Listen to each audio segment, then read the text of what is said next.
Then we also call upon you to be part and parcel of this conversation. You can ask him all the questions that you'd want to ask. We all know that he's a proponent of the BBI, and such is the conversation as at now, why he decided to proceed and front the BBI, or so much so. So, as always, the hashtag this morning is Morning Cafe at Linda_Lela. It's my Twitter handle at TV47KE. Drop those comments.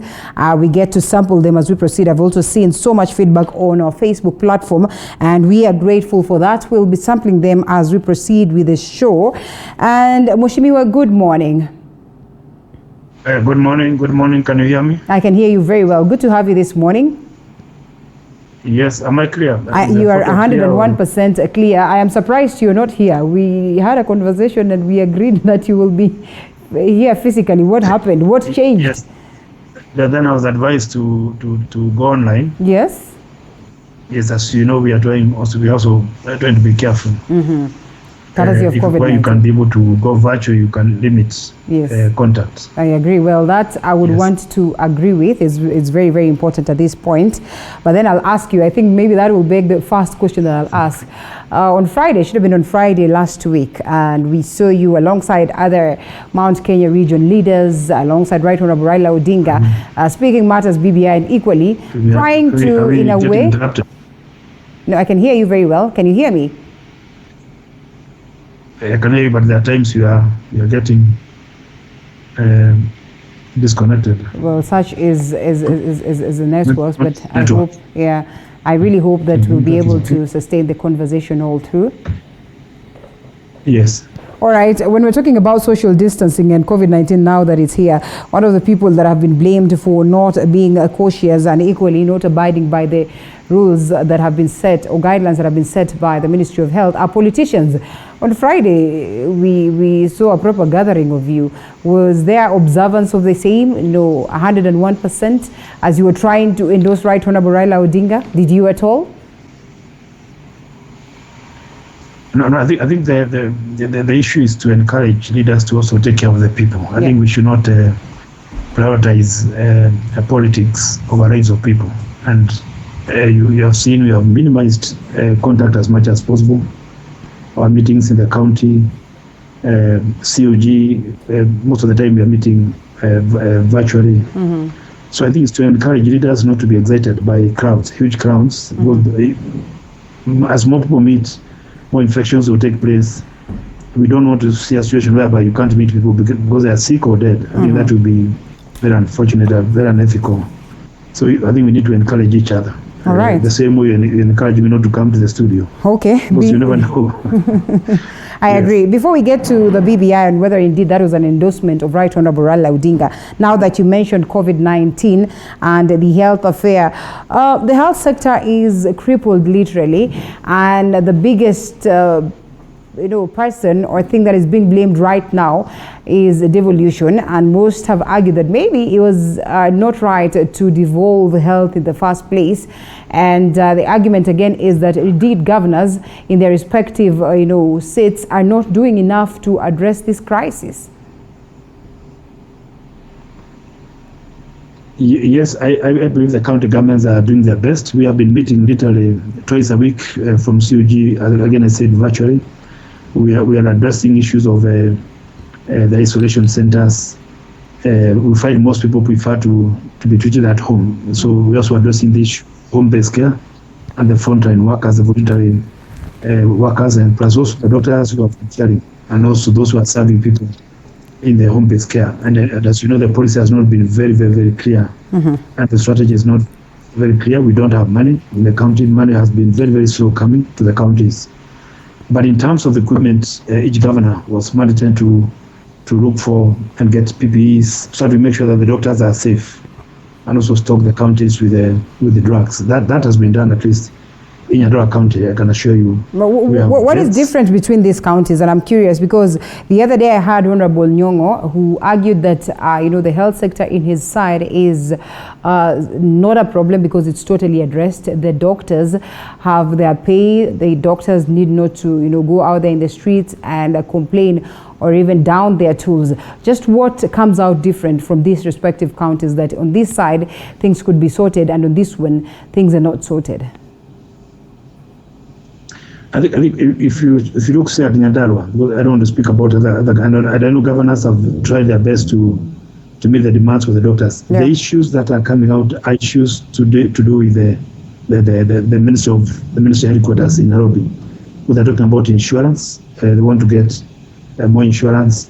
They want things that are now not within the mandate of the county government. Like their comprehensive insurance when they handle the pandemic. But in terms of promotions, in terms of allowances, other than the COVID allowance, which again was coming from Nairobi, most of we have tried as governors to meet the local demands. I've had to promote nearly all the medical staff in the county, and we're also looking at those who may have over-delayed in terms of promotions. I found doctors have never been promoted at all, assistant clinical officers, and of course other staff. As you promote doctors, you must also look at the agricultural officers, the lawyers, the advocates, other professional engineers in the county. So, and it has implications in the PE budget, in the wage.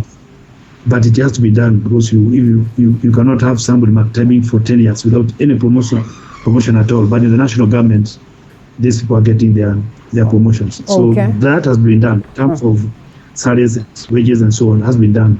All right. But when it comes to national insurance, those are issues that we are dealing with the national government. Okay. Now, so they are people to be happy. All right. As we drop that one, and we watch closely to see what will be done to ensure that our medics do not keep downing their tools, because then this affects the common mwananchi hugely. In dealing with COVID-19, there are a couple of things that you had said at the times of, the start times, sometime somewhere in June 15, you said that the county is in the process of attaining about 500 of COVID-19 isolation beds, following a directive from the national government. And also, at that point, you spoke of about 240 million shillings that was set aside by your administration to fight the virus. Can we account for the same? Can we say that you have been able to attain the 500 beds as promised and even more? No, it was not 500. 300 for the government. 300 for the government, but you said you're going to surpass the number. Yes, we got 310. We got 310 beds. Over and above the 300 that were required to be purchased. Yes. There in the county. We have never had an opportunity to even utilize 10 or I think the highest we used were 14 people who are in the isolation centers. The rest, most of the people have either come from outside and gone for home-based care. Yeah. That's what we have been working on very, very closely with our front-end staff. We have the 310 beds are there. The isolation centers are there. The 240 million is what we utilize to really, if you check the disease prevalence in Nyandarua, it has been quite low. In fact, by the time we opened up the economy, we had literally zero infections in the county. But when the country was opened up initially, then we began recording cases. So we still don't have very many cases in the county. As of now, possible 121 cases. Of course, that goes, the number of cases depends on the tests that you conduct. Because if you take 10 Kenyans anywhere in this country and you test, possibly you get one, or you get 1 out of 10, 1 out of 20. It's only that people have not gone for testing and they're not sick, particularly those who are being caught, the mosquito, ones being caught mosquitoes, the young people and so on. So we have tried the 240 million that I set aside from the county.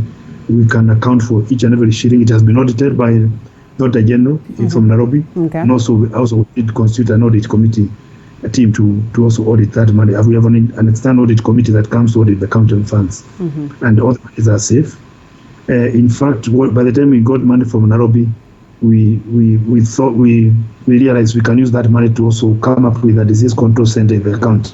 So what we got from Nairobi is intact, and is already putting up a center for disease control. Labs, we have short of labs. The Nyandarua has been marginalized most of the time, so we are very poor in terms of diagnostics, and we are trying to purchase those equipments and also construct something that we can be as a county. Well, fair enough. Speaking of which, when we talk COVID-19, we know very well that we cannot fail to talk matters food and water. And Food and water are still, challenges that a majority of people face across different counties. What would you say the situation is like down there? Are your people able to access, adequate water, especially at this point when we're trying to curb the spread of COVID-19? And food and nutrition is crucial at this point. The ones who are doing home-based care, do you suppose they're well endowed with proper feeding to also deal with this and other diseases? Yes. Fortunately for us, in terms of food, as you know, Nyandarua is a food basket for the country. Mm-hmm. We lead in potatoes, we lead in vegetables. Yes, we are number one in that aspect in the whole country.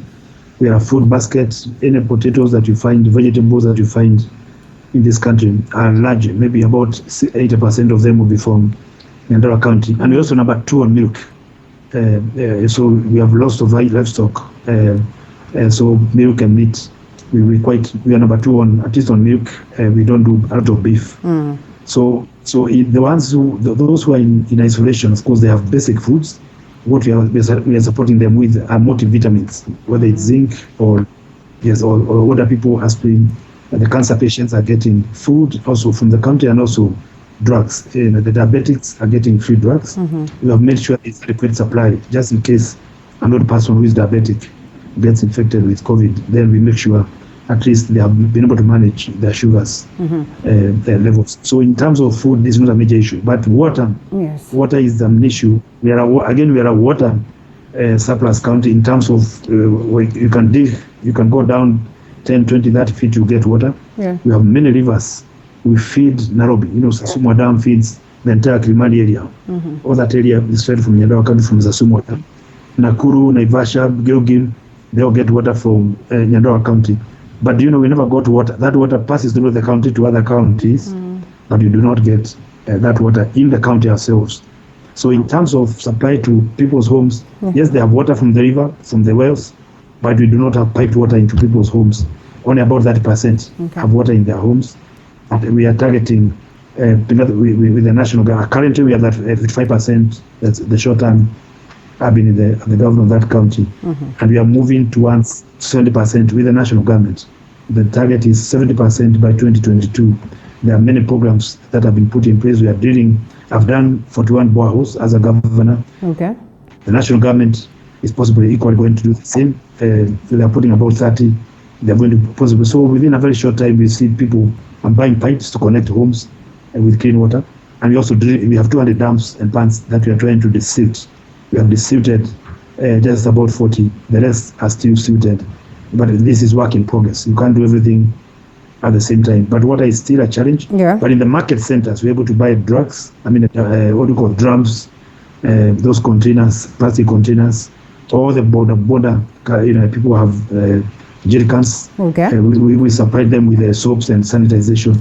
So in the market centers, we have tried as much as possible to provide water to people. Anybody who goes to the market center can wash their hands. I know the practice has been going down after the open up of the economy. People thought the disease is gone, but there's this second wave that seems to be coming up. So I think it's to encourage each other to adhere to the Ministry of Health guidelines and regulations. All right. Even as the counties try the best, and also traders also supply, soap. Once the sanitizer from the governor is finished, the business people can also provide soap to those coming to buy things from the market centers.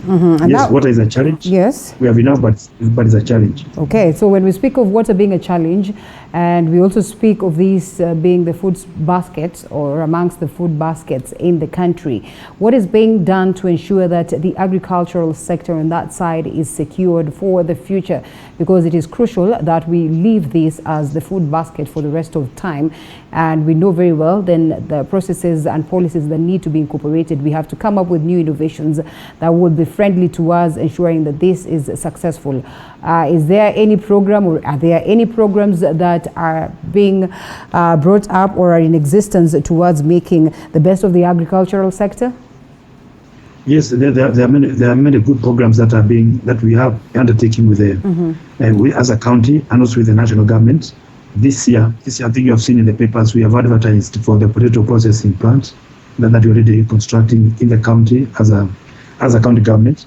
The national government is putting up 5 cold storages to support the industries that we are coming up with, and that is in Okalau, and on the other side, the southern side of the county, that is Kinagope and Kipipiri, we're also coming up with another potato processing plant, and we are targeting the Midland company that is I've already put money in the budget to negotiate with the owners of that factory to return it to people. It was meant to be a people's factory, but it ended up in private sector. Just poor corporate governance. So the milk, we already have a private sector. We're encouraging private sector to come in. One has put up a milk processing plant, and I'm also putting up one milk processing plant this year. And of course, we're looking at things like pyrethrum. We have an investor putting up a sugar beet factory. We'll be producing sugar in Nyandarua County. Sugar beet is like a potato, big potato, or a big turnip. We have seen turnips. We've seen the fate. Mheshimiwa, allowed me to come in with this.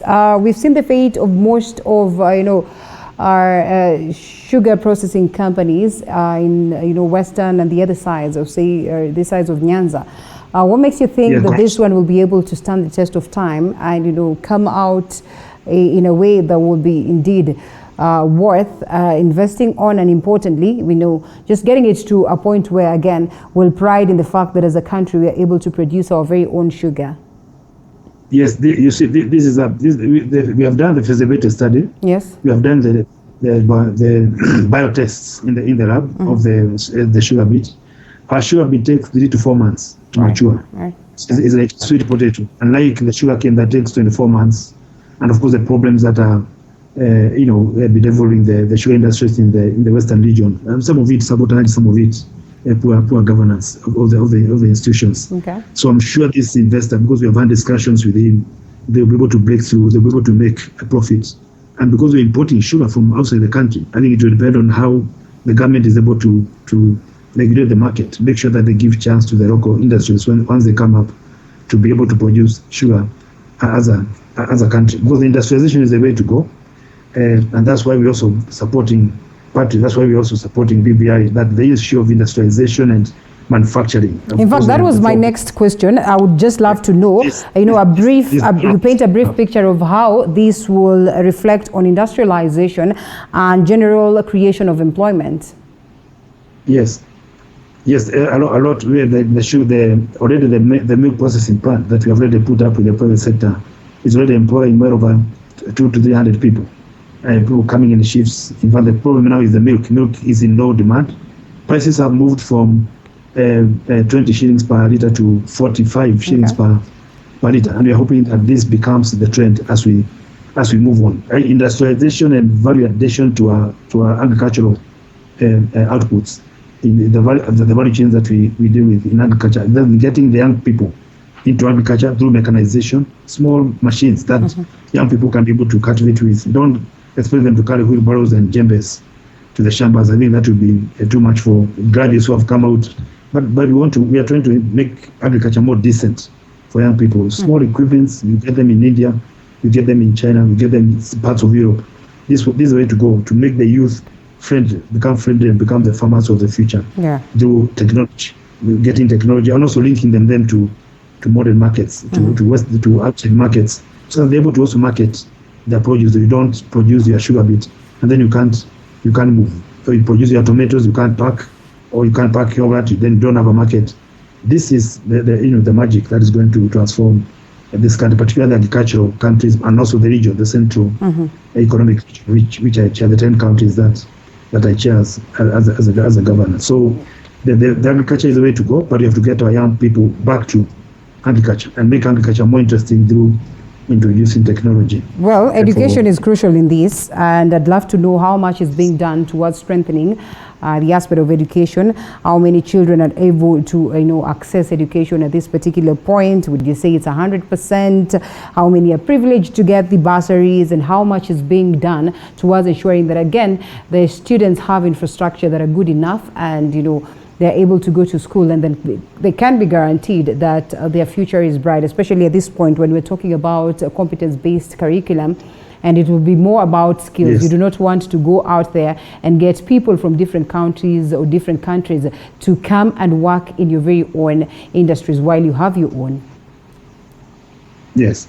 Yeah, you're very right. We have to go demand driven, but especially for the post secondary education. Yeah. In the secondary education, of course, because of levels of poverty, those pockets of poverty, people think that the Mount Kenya region is very rich, that we do not. We have pockets of poverty, people who are in extreme poverty, and my bursary have been able to literally quadruplicate 4 times what I found it being issued by the previous government. Okay. This year alone, we are doing 120 million shillings to our young people, and also making sure that people from poor homes, the poorest homes, if a kid is admitted to Alliance High School, we sponsor them through Alliance. We don't allow them to go to the local school where they ultimately maybe get a D or a C plus at the end of that. Yet he could have achieved an A or A plus in the such qualification. And this has happened. Mm-hmm. We have seen kids we have supported from very poor homes in Alliance, in Mangu, in Strathmore, in Maseno, do very well, extremely well, because of supporting them. And Wananchi choose themselves. They choose the poor people. We no longer allow what administrators or chiefs to identify. Yeah. Is Wananchi who queue. They will say these are the poor people. These are the ones who require bursary. These ones require so much. This one is more underprivileged. So there's a lot of public participation, and everybody is happy at the end of it. Mm-hmm. I forgot to tell you that in spite of being a food basket, I give free milk. I have a free milk program for the ECD. Okay. And I'm employing 200 new teachers because we still have 29% of our kids either malnutrition or stunted. In spite of, that can tell you the levels of poverty. Our IDPs from Rift Valley came and settled in Nyandarua County. We have colonial villages. We have 5,000 titles processed ready for them once COVID goes down, that we have been able to prepare with the national government to give to them. At least to start rejuvenating the agriculture. When you have a title deed, you can be able to move out of poverty by getting access to credit and being able to, or collateral, and being able to improve your agriculture. So there's a lot that is taking place. We have freed about 2,500 titles in Okarau town. Mm-hmm. Plots that could not be developed because of double applications. We have been able to clean them up. You've just about 500 plots remaining. Yeah. So the town, Okarau town, can start growing, and we are using young people to upgrade our towns. Okarau, go to Maidoinya, go to Virginia, putting cabro, removing mud, removing bushes in the towns. When I went in Okarau, you never know whether you're in the city, whether you're in the headquarters, whether you're in a village. Okay. Somewhere, And evidently there's still more. Now it's Tamak and cabro, madam. So there is a lot that the revolution can be able to do, and I'm sure those who are listening can be able to attest. We have put up 7 new markets, including Sokompia, where people call it Sokomjinga, and we want people to start buying cleaner foods. I forgot to tell you, we have already the 3 years I've been there, we have put up 114 new ECD schools. 114 new ECD schools, and over 94 toilets that are friendly to the young kids, not kids going to the primary school and getting problems or infections over there. So a lot has been good. I'm sure we shall address the issue of the roads, which is a major problem. In fact, that is where I'm headed to, because when we're talking about all this being done, infrastructure is crucial. And trying to engage the people of your county before we started the session, a majority of them were actually complaining about the terrible situation of roads down there. One, Dennis Weru says, "Hi Linda, I come from Nyandarua. Ask Kiongozi Wetu what's his plan on impassable links and the roads. For instance, Gidhara ward, especially in Munyaka to Langa." And of course, with complaints of the roads chipping off and some sections barely, weeks after conclusion, this is the construction and all that, nothing really seems to, be tangible in terms of us getting proper infrastructure. And there's also one, let me just take a look at it. Yes, here we are. The people of Nyandarua have been lamenting the bad condition of roads, especially the feeder roads. Do you think you have betrayed the expectations they had with you concerning infrastructural development? Yeah, very good questions, and I also share the frustrations of the roads in the county. When I came in, Madam, we only had about 225 tarmac roads. Yeah. 225 tarmac since independence. You can imagine 50 years. If you go to the neighboring countries, Murang'a, Kiambu, they have thousands of kilometers. Nyandarua was forgotten, left out. We now have to, to really fight to get even what we call the moramed roads, where you put in hardcore and moram, and people are able to pass. I realized utilizing the 20, I give equal money to the wards, 20 million per ward, over 25, the 25 wards. I realized that will not help. Fortunately, this same county, which was marginalized, emerged number 2 when I came in 2017-18, and number 1 in the second year, and number 1 this year. Under the World Bank, the competitions that are going on. It was number 47 before I became governor. So I was able to get awards of 721 million shillings as a governor, not from national government, from the efforts as a governor. And we have been able to buy equipment worth 500 million shillings because our first priority is roads. So we have, all the 5 wards have a whole complement that can be able to complete roads up to finish, apart from tarmac, up to gravel level without borrowing equipment from anybody else. And we are targeting 3,000 kilometers as of now. We have 7,400. We have a program called Loads 3,000. That is for the county, from the county government. Then the national government is also supporting us with 600 kilometers of tarmac roads, and there are many. I can mention them from Captain to get all the way to Donjero. Those who then from Murang'a to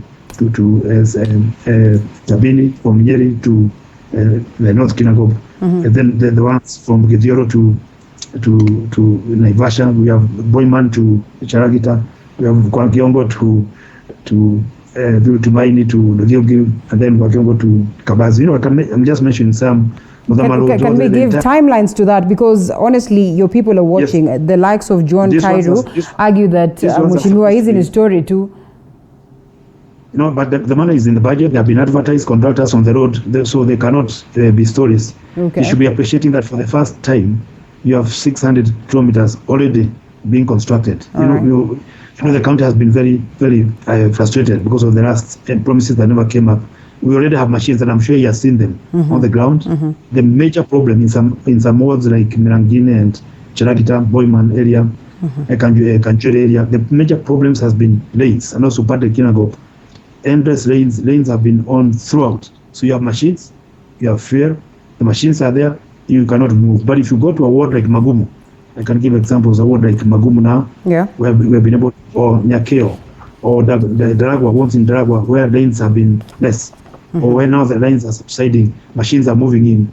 People will be launching a model road next week in Timbaga. The roads have been done to stands, and very, very good roads. In the whole of Magumu, we are literally finishing up all the roads in that county. Then we move to Nyakeo, finish all the roads, and just be maintaining. And that is finishing up roads up to gravel, up to Barras level. And we move to Mirangini, we move to Daragwa, we move to Ojorok, where roads have been very, because the lanes have never stopped at all. It's only now that we have some seasons of dryness that are coming. So in terms of road network, because all of us know you don't do roads because you're a governor, you do roads to help people move. I also at times can't be able to travel well even where in Mirangini area. Yeah. So when it rains, you can't put in a machine. You have to wait until it is dry.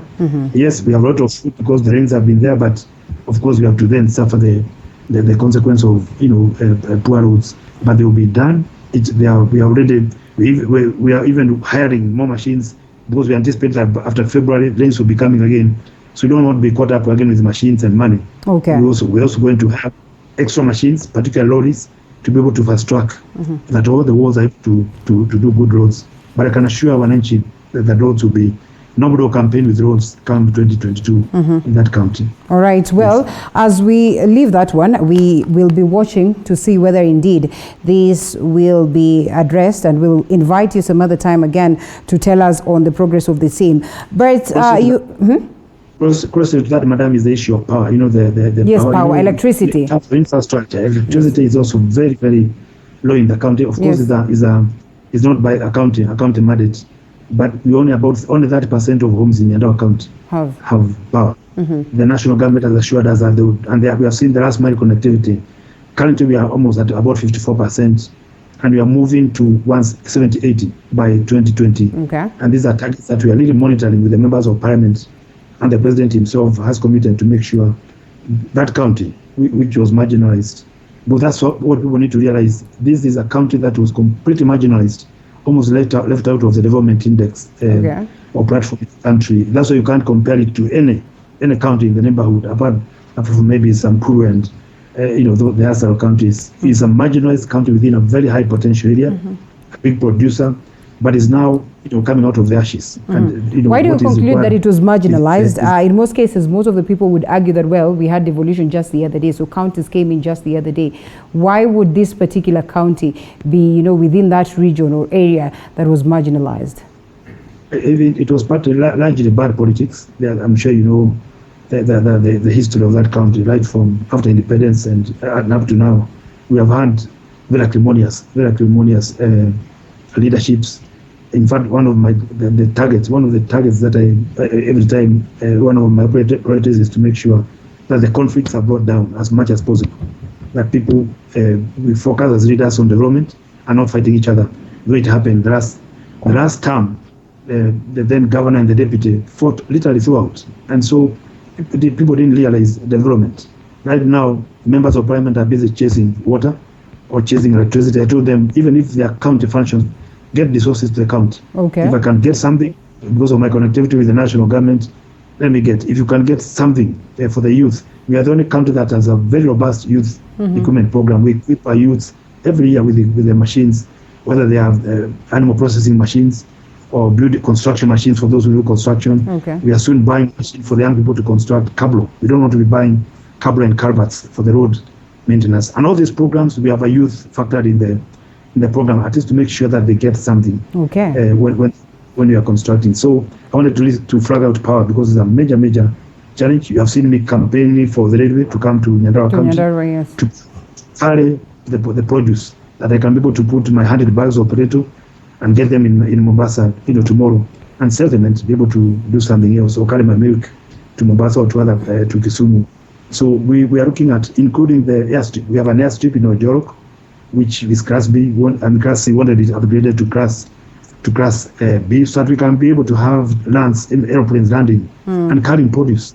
Yes, we have the best flour. We have the best flowers in the county, and you find the flour people asking where can you get large planes and taking the flowers to Mombasa, then to Europe. Okay. So this is how economies grow, Madam. All right, and in the best interest of time, dream big. I would dream it big. Okay, all right, so far, fair enough. Or you constantly do adjustments on the executive in the county, and just the other day, I'm saying you constantly do adjustments in the executive, or at the level of the county. In August, for instance, you reshuffled your cabinet. This is not the first time that you're doing this. Do you suppose then that the performance of the government or your government is better for now? Yes, by far, you when you reshuffle or cabinets, when you realize that the people you thought are competent, say in education, are more competent in roads because of maybe the background. So that happens all the time. It happened in national government. Would you advise the president to do the same? I mean, of late there have been talks of a cabinet reshuffle for quite a while, but the president did not do that. Do you suppose he needs that? You don't reshuffle people because the people are saying so. You reshuffle them. But sometimes the need is evident, and it's in the interest of the people. Constitutionally, if the interest of the people is being infringed upon, it is necessary that the necessary authority walks in and does something. Yes, but madam, the interest of the people is service delivery. Yes. If a minister is delivering, yes, you cannot just transfer him because. Do you think our ministers have, looking across, have they? If they are not performing, they would not be there. Not performing, then there is room for you as the executive, as the president of the county of the country to then undertake reshuffles or dismiss those who cannot deliver resources to the people. Transfers or reshuffle should not be seen as demonizing people. I think you have to do them when you completely know that this is the last resort that you have to take. Well, you have said that you think a BBI will come in handy to address the grievances of the people of Nyandarua and the country at large. Then that would be probably one of the main reasons why you joined the bandwagon. And indeed, you also delivered some good number of signatures. And you promised your people that they will be getting the document in Kikuyu. Has that been achieved so far? Because one of the biggest problems that Kenyans are having today with this document is that a majority say they've not even had a chance to get a hold of it. So they would not know what it is that they're having a conversation on. Yes, we, after signatures which we delivered to the BBI Secretariat in Nyeri, the next step, that was just to allow the discussions to continue. Mm-hmm. So what you're waiting for is now the latest version of the BBI. Yes. We have is there going to be a different one upon appending the signatures? And don't you think it would be unfair for you to append a signature on a certain document, then later on there are adjustments that are made on this document? We are hoping maybe there will just be commas and full stops. There will not be fundamental changes. Yes. But even if they were there, even if they were there and they are good, yes, the better. And I agree with those who say this is not a document cast in stone. I was there during the current constitution, the 2010 constitution. Mm-hmm. And we told people it will be amended with the time. We told the churches, yes, we can agree on it now. Generally, we know it's not perfect.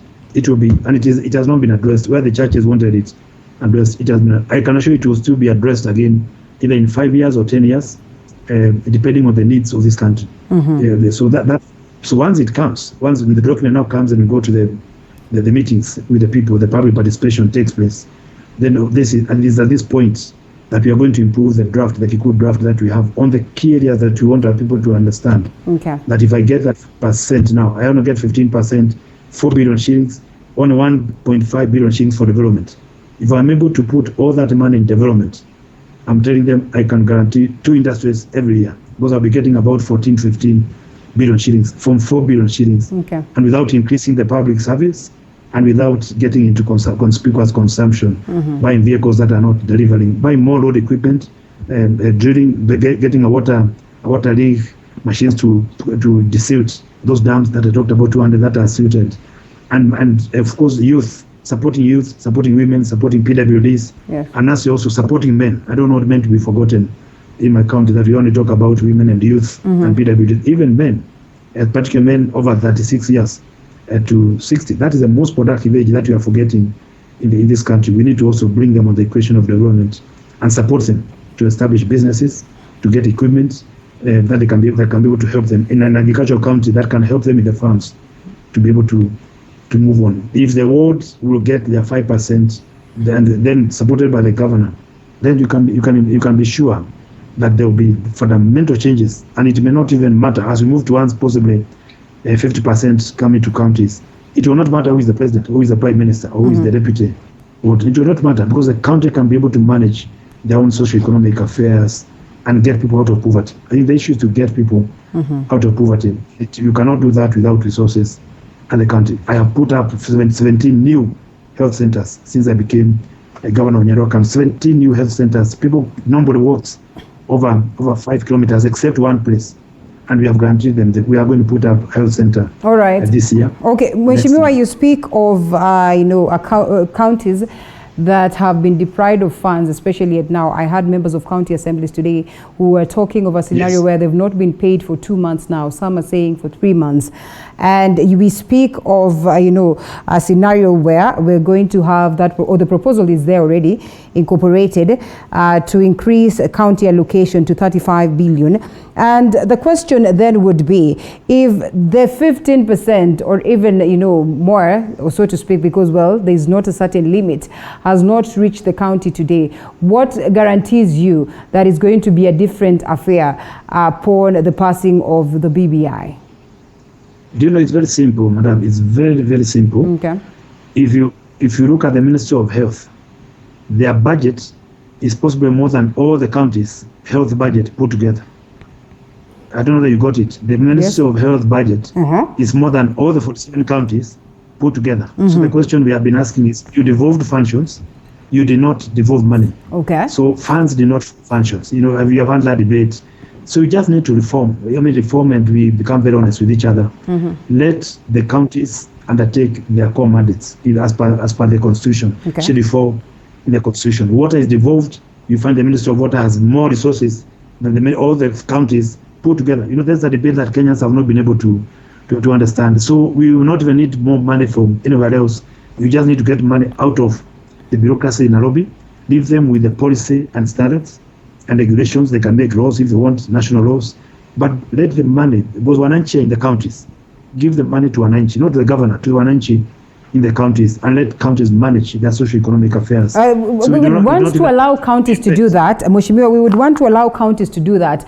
But even with that, or even with the little that has been disbursed down there are still tenets and problems on matters, lack of accountability. And, on several occasions, we've seen governors face the Senate. And really, there's not much that has come out in terms of, giving the people of Kenya, records of proper accountability of the funds that have been channeled down there. When you talk about the Auditor General's report, you will agree with me that there's been dots or black dots on most of the counties as to how they're managing their resources. So again, what then would there be any confidence that indeed the governors are able to manage these resources, that corruption indeed has not been devolved also? It's a good question.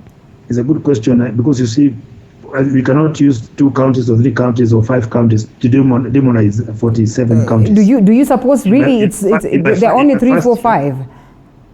They're not that many, and they're not. And what you find in the counties is no different from what you have gone through, through history. Okay. In this country, but accountability and transparency is work in progress in this country and in the entire world. But I don't think we can demonize getting services to the people because of corruption. I think we have to, fight it head on, improve the governance structures or the EACC and DCI and all the institutions that are able to deal with corruption. But there are countries that are doing very well, extremely well. I got a clean report the first year I got in 2017-18. We had a clean audit report. Last year, we didn't have issues of misappropriation of funds, and I'm not boasting. And many other governors, many 3/4 of the governors, they didn't have major issues in the maybe that used money for supplying water to buy drums of water or pipes, but not really stealing money. And I think audit deals with very many issues. I think we have to have hope as a country that the governors can deliver. That in that studio, who can deliver what you can deliver on your mandate, madam. We should have trust on each other. That Kenyans are not demons. Let's not demonize our nation and our country. And it is possible to deliver. I've said I'm putting up a potato processing plant. In my first year, a milk processing plant. We are doing a sugarcane processing plant. We have 17 new health centers I've talked about. 14 ECD schools have been put up. I've given you some data which you can come and verify. Over 20 markets have been either constructed and modernized. So many things are taking place in the county. Young people are getting incomes. Young people are drinking. We buy them a greenhouse, give them seeds, they're able to move. So we should not demonize the story of the counties. I think it's good to also you travel and see. But anyway, wait a minute. Most of the governors are also yes. When you go to Kakamega, madam, yes, and you look at what Oparanya has done. Okay. He has a second-term governor. They're about almost 600 bed capacity. I'm bringing 450 bed capacity in Nyandarua, where I inherited level 3. I didn't even have a level 4, not even a level 5 in the county. Now we are moving towards 2.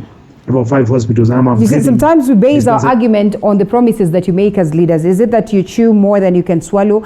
And I mean, even as we would pinpoint some of the key things that have been done, reality is that, well, if money has been channeled there, then we expect so much. So if we cannot get accountability of the same, then I'm afraid we have no choice but to put question marks. You have to put questions you have to put questions on the 1.5 billion shillings that I get for development. 1.5 billion. In 25 wards, just divide that money even simply, by simple calculations, and look at what we've been able to. We have put most of our money and very little on you can see people have not been promoted for a long time. Have to promote, assist those engineers. You can't just promote one ministry and leave the rest. So once that 5% comes on board, I can assure you, unless the governor there doesn't know what he's doing, it will be a game changer. All right, Abel, we have seen most of you governors, actively, participating in the national politics, which is okay because we understand that politics runs technically everything. But we also acknowledge that in a huge way, politics alters development processes. At least you have acknowledged to that by saying that, well, Nyandarua has been marginalized for a while because of the politics that were playing then. And Kenyan politics, for that matter, would be one that would be considered as one that alters development hugely, and not alters it in a good way but in a negative way. How sure are you to stay on course on service delivery and at this particular time, or a majority of you are in the quest of getting political safety? Your question, I lost you somewhere. We're talking about the active involvement of, governors in the national politics, which is okay, I agree. Yes. But it looks like some of them are focused much on this to a point of forgetting what it is that they're supposed to be doing for their people. So we ask, how sure are you that you're going to stay on course on matters service delivery? And would we look at this as a way of a majority of you also looking for political safety? You see that every governor came up with a manifesto. Yes. And you have a contract with your people. You have targets. You have a budget. You have a cabinet. You have the MCAs, of course, on the other hand, oversighting, what you're doing. So unless you really don't know what you're doing as a leader, you can play national politics, but that will be 1, 2, 3 days in a month. That will be playing your national. But you cannot be in Nairobi politicking as if you do not have a manifesto and a CIDP and targets, performance contracts that have been signed by your ministers that you must monitor and make sure that they have challenges of roads now. The drains have gone down, so I have to make sure those areas that didn't get roads have drained. So I don't think there's any governor really who would get lost in the national politics. I know there are the second-term governors who cannot possibly go for a second term unless the OAD is opened up and they can go. But even then, I see the second-term governors that we have really focused. They literally come to Nairobi. Yeah. They're always on the ground trying to exit in honor, because the worst thing you can do is to exit in dishonor as a leader. All right. In fact, exiting is worse than even coming in. That you exit in dishonor, yes, that is even terrible, because you go with it at home forever. Right. So I can assure you, no governor is going to waste their time in national politics. But we must also support the national government to become more effective. I said we must also reform the treasury. It's a question, something I didn't say. In terms of the treasury must serve the county government the same way they serve the national government, because treasury doesn't belong to the national government alone. It belongs to the national economy. We should work with the CRI to make sure that resources come to the counties. I think I forgot. It's good to mention that point. But I can assure you, we sit with the president in summit. We advise on matters security. We advise on matters development. We advise on national cohesion. We advise on how to bring this country together, because we all belong to this country. And if we have served in the national government, there are things we know that we can possibly share with those who are in the national government, so that all of us have a better country. In fact, in the BBI, or constitution, Madam, as the last point, yes, what you look for is not necessarily those development issues. You can have all those good development issues, but if you have a weak state, if you weaken the state of the institutional framework of the state or the power structures of this country, then you have no country at all. You end up within these chaotic countries that have, where states have collapsed.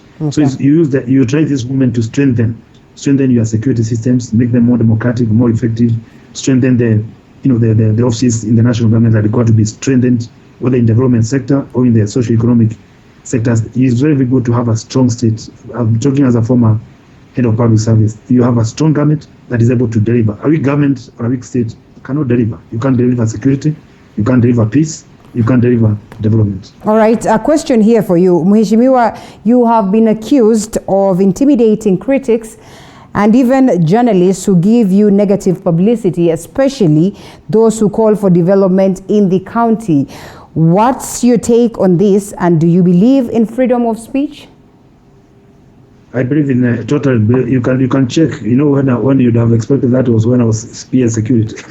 And we had lots of problems with the criminal gangs and international criminals in the country, and we went with the media. Even when you did, remember when you did the report, the human rights reports, and we brought the media and asked them, look at this. What is it that you're saying? They see them. There's this and that and that. And So I personally believe that the media, and they'll tell you from Nyandarua County, that must be somebody from outside the country. He's actually a journalist who works there, interestingly. He says that. Maybe it doesn't operate there because all the time in my meetings, in fact, at times we over-involve them.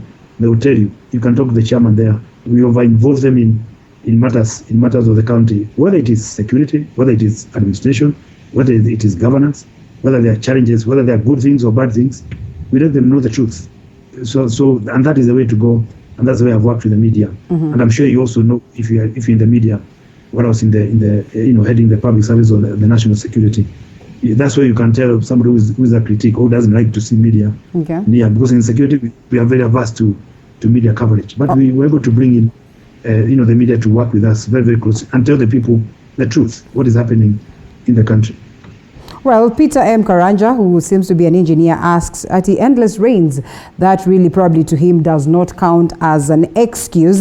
And Josh Moore says, through intense lobbying of Governor Francis Kimemia, Chairman, Central Region Economic Bloc, the construction of the cold storage plant has begun today at Olkalau. The 20,000 metric tons facility will be constructed at a cost of 100 million. Once complete, the facility will enable farmers to store their potatoes for up to 6 months, a move that will enable them to sell their harvest at a time when prices are at their best. This must be someone who's probably right within these processes, and I'm glad that at least he's given us figures and maybe it's a bit of timeline, so we'll be looking to see whether indeed that will be realized. What would you rate your performance, in a span in between 1 and 10? What would you rate your performance as to the manifesto and as to the covenant, as you had spoke about earlier on, that you have with your people? 1 to 10. How would you rate your performance? Very, very, very difficult question, because the first 2 years. You will definitely favor yourself. but the fact that you have been number 1 twice with the World Bank and number 2 once in the 3 years. Okay. 2-1-1. You think you've done can well. literally. I will not want to put myself in the A class. Okay. So now I want to be complacent. I think anyway 6.5. Wow. 6.5, and we want to make sure that we move to 80 by the time we leave. With those industries, for me, once marks are not the issue, but have been able to touch lives and added value, and moved people. Already we have moved people out of the poverty, the below poverty bracket. When I went in, Nyandarua was below the poverty line. We're already above the poverty line. We are number 8 in terms of contribution to the GDP. So our people are getting, life is getting better. Once you put in water, you put in roads, you put in good health system. We have had very poor health systems in the county, and the ones we also bring in power, we give power to the people. Young people can be able to operate small industries in the rural areas for circles and SMEs. This is where the game changer is going to take place. I think the real percentage is the number of people you have moved from poverty to at least where they're able to eat 3 times in a day. I think that is my biggest challenge. Not so that I'm a governor again, but because I'm born there and I've a kind of mandate to make sure that people live better lives than before I became the governor. And I can assure you that will happen. Okay, the jury is out here. We'll be following up on that. We have about 3 minutes to wind up, and we do not go without you telling us that indeed, as leaders who sat on Friday from the Mount Kenya region, is it a clear endorsement of Right Honorable Raila Odinga, who said his biggest interest is on the handshake and affronting the BBI as opposed to 2022 politics? Yes, we did not endorse anybody. Of course, we appreciated Baba for the handshake. Okay. And he has a freedom like any Kenyans to go for any post that he thinks he can go into. Uhuru has made it very clear, the president, that he's made it very clear that they did not discuss power structures, that you become this, I'll become this. That they did not discuss, but they brought the country together. They brought the nation together. The region that I chair is the region that really has, suffers those cycles of criminality and violence every 5 years during elections. From Medosobukia, those early days, 1990s, to the recent 2007 post-election violence. So we are very keen on a secure nation. We are very keen on a state that is firm and strong, a security infrastructure that is able to protect and defend the Kenyans wherever they are, whether it's in Mosambweni, whether you're in Rift Valley, or you in Eldoret, or whichever place you're in Kenyans should feel free. I have a home, Turkana village, Nyandarua County, Turkana village, and I'm employing the people in the county, in the county government, so that they also become part and parcel. I made 30% during my recruitment. Other Kenyans must join Nyandarua County. This is how to build this country, madam. Get everybody to know that they are Kenyans, not Kikuyus or Luos or Kamba. So the meeting brought in the central leadership to at least to the BBI. We are not sure about endorsing BBI and supporting the programs that are supposed to be done between now and 2022, some of which should be here. And of course, encourage to continue the handshake, to continue working with the president to bring this country together. Definitely. 2022, yes. Leadership will emerge. Leadership will emerge. By 2022, things will be much clearer than they are now. All right. Well, definitely not the first time that we've seen Mount Kenya leaders coming together, especially at this time when there's conversations of who's going to be the kingpin upon the exit of President Uhuru Kenyatta. Lastly, in 30 seconds or thereabout, Governor Mike Sonko faces the Senate. Yes. What would you say about that?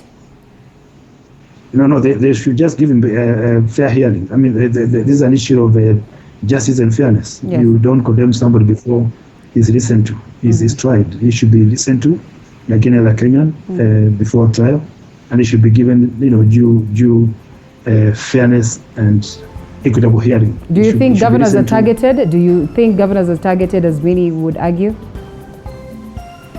Well, I know there has been that talk that once there is heat at the center, then you escalate the heat to the counties to deflect the heat. I think we should work as a team. You can imagine if each county considered itself as an investment destination and working very closely with the national government, getting resources from Nairobi to the counties. That is a discussion we should be mature now. Once we have heading 60, we are mzee. This Kenya is becoming mzee. We should focus on now, avoid childish, talk and focus on getting our people out of poverty. And once again. All right, thank you once again. Lastly, your thoughts on Nyandarua or your words to your people as you also tell us your political plans. No, my thoughts, my remarks to the people of Nyandarua is to thank them, one, for electing me, number two, for working with me and believing in me.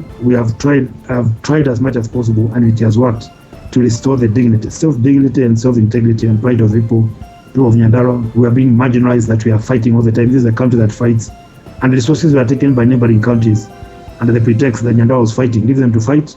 We were denied a university. We don't have a university in the county, but we are getting out of those ashes of backwardness. And that county, as I said, is already out of the poverty bracket. And we working together with the industries I'm putting up, with the road infrastructure that I want to improve, supplying power, making sure that with the president, working with the president very closely to bring water and power, and disputing those dams. I've talked about the major infrastructure in the county. We want to appreciate the railway now coming up to the county. I want to assure them, and the 600 kilometers of tarmac that is now coming up, the national government. I can assure them, and with the 3,000 kilometers of gravel road that I'm putting up, plus the 600 that Uhuru Kenyatta is putting up for the people in Nyandarua, this country will never be the same again.